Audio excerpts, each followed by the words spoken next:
Simpleng information drive lang sana ukol sa pagbebenta ng mga ilegal na sigarilyo.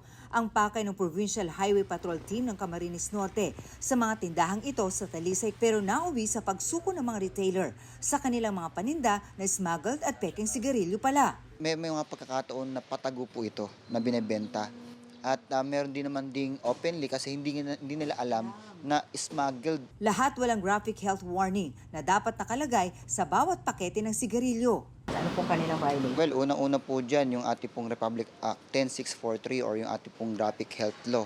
At kasama din po dyan yung ating pong Republic Act 8242, yung ating pong BIR Code, no, yung sa revenue or taxes po natin. Kinumpiska ang mga ito ng HPG.